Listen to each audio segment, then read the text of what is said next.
Yeah, so I would like to talk a little bit about Ed Asner, and not to ramble too much, but Ed Asner was also there at D23 when I went.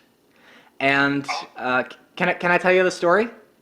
oh, of course. So my family and I, like, I had been wanting to meet Bill Farmer, Jim Cummings. I knew they were going to be there. I was dying to meet them the second that we got into the Anaheim Convention Center. I was like, where are they? So we were walking by, and my dad stopped me. He's like, James, look, it's Ed Asner. And my dad loved Mary Tyler Moore and Lou Grant. Oh, yeah.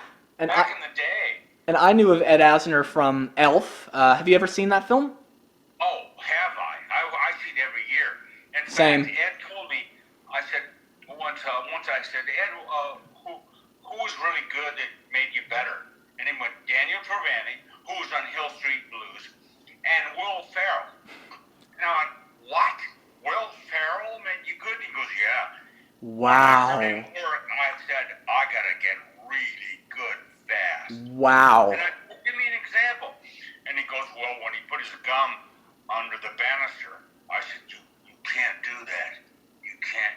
And I said, so what? And he said, when I saw Will Ferrell go, I know you. And I saw the reality of that. You know how Will Ferrell will play some stuff and he'll be so real. Well, that impressed Ed. And so Wow. because one of my boys said, that's the best Santa Claus I've ever seen. He did it pretty well, yeah. You can't be better. Right. Yeah.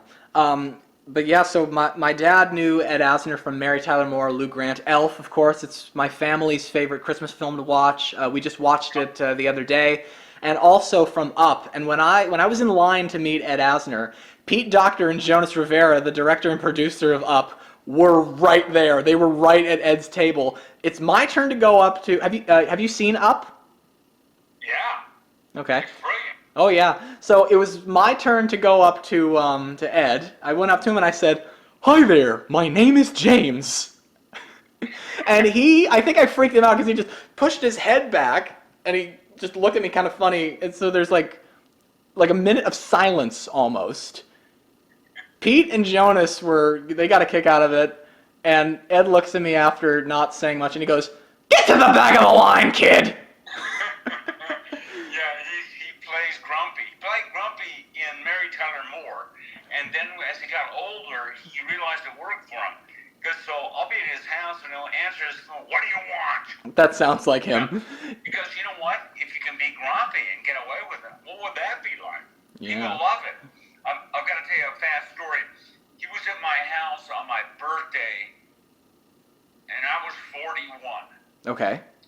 So it's 30 years ago, or 20 years ago.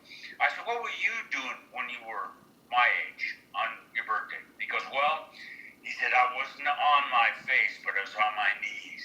He said that I had the best year of my career, 50,000, and then nothing. And then an audition came along for the Mary Tyler Moore show. Wow. Yeah. So eventually, when I was meeting Ed, I remember when I asked him if he would mind signing an Up poster because he had a couple of pictures around. So I said, "Would you mind signing this?" And he just kind of looked funny at me, and then at the picture, and then looked back up at me, and he goes, "So, you're James?" And I said, "Yes, I am." And he goes, "And what are you when you're not James?" And then I introduced him to my dad because my dad loved him on TV and in films. And I said, "Ed, this is my dad." And they shake hands, and Ed's like, "How do you put up with this kid?" So I took a picture with Ed, and he looked at me and my family, and he says, "They're doing a good job raising you." Listen, I know we're getting close, but I'll tell you how I met him. That was going to be my next question. He lived across the street from me, literally across the street. Oh, cool. And he had a red door, one of those shining red doors. And Renee one day called me over, and I knew that I didn't know it. He was the president of our union, but I had not met him. Oh, wow. And she went, look over there. And on his door, the neo-Nazis had spray painted in black a skull and crossbones and put "Kill Jews." Ooh. Now, Ed's Jewish. So I went, oh, really? And of course, immediately the neo-Nazis went to call that into the stations, ABC, NBC, CBS.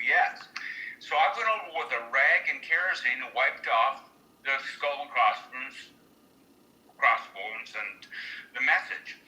Well, he came over, so when we delighted to see all the trucks, the satellite trucks come by and not know where to go, because there was nothing.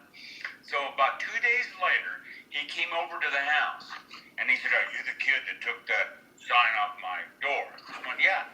And he goes, "Well, I just wanted to thank you." I went, "Oh, no problem. You don't think that I want other people to know that Jews live in our neighborhood?" And he went, and I tickled his funny bone. And you can, from your experience with him, you can see where he's got this weird kind of grumpy sense of humor.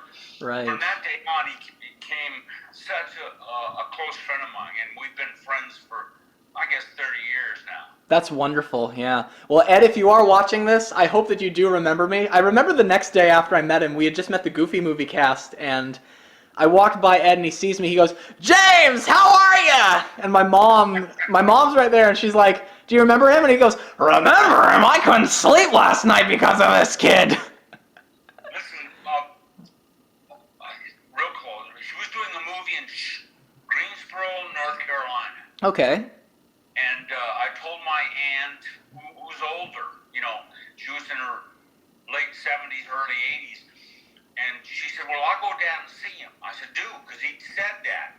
Well, when she came down, I talked to her later, and I said, "How'd it go?" He said, "Well, he wouldn't let me go home. He'd get out of his chair and do a scene and go, 'Hey, Martha, sit down,' and talk to me all day long."